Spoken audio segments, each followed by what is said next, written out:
مولانا jail سے ہمیں ایک دوست نے سوال بھجوایا ہے کہ اللہ تعالیٰ اس کے لیے آسانی پیدا فرمائے.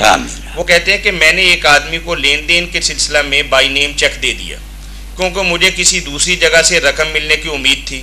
بدقسمتی سے میری رقم مجھے نہ مل سکی، لیکن میرے قرض خواہ نے مجھے اس غلط چیک کی وجہ سے مقدمہ کے باعث جیل بھجوا دیا. قرض خواہ میری کوئی بات سننے کے لیے تیار نہیں ہے، جبکہ موجودہ ملکی نظام بھی اس کی نظر کے اندر مجھے مجرم گردانتا ہے. تو اس صورت میں میرے لیے خلاصی کی کیا شکل ہے؟ کوئی وظیفہ بھی بتائیے اور کوئی تدبیر بھی بتائیے اور دعا بھی فرمائیے. اس صورت میں ایک تو یہ ہونا چاہیے کہ اگر کوئی اللہ کا بندہ سن رہا ہے اور وہ صاحب ثروت ہے تو وہ اس کی طرف سے پہلے تو وہ رقم ادا کر دے. بے شک اس چیز کے بھروسے ہی کر دے کہ وہ اس کو جب ملے گی رقم وہ مجھے ادا کر دے گا. تو یہ گردن آزاد کرانے والی بات ہے.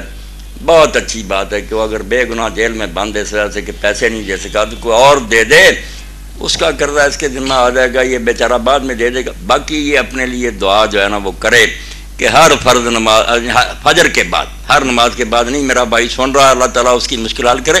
فجر کی نماز کے بعد 41 مرتبہ یا عزیزو شروع کر دے. بس یہ پڑھا کرے یا عزیزو یا عزیزو، اتنا ہی کافی ہے. انشاءاللہ میرے بھائی اللہ مشکل حل کرے گا، بالکل اس کا دل بھی نرم کرے گا. قرض خواہ کا بھی، قرض خواہ کو بھی اتنا ظالم نہیں بننا چاہیے تھا. جب سب لوگوں کو پتہ ہے کس طرح ہو جاتی ہے کہ پیسے نہیں ملتے، لوگ دے دیتے ہیں اس امید پر مگر نہیں ملتے، تو اتنا سنگ دل بھی نہیں ہونا چاہیے کہ اپنے ایک بھائی کو جیل بھجوا دیا جائے.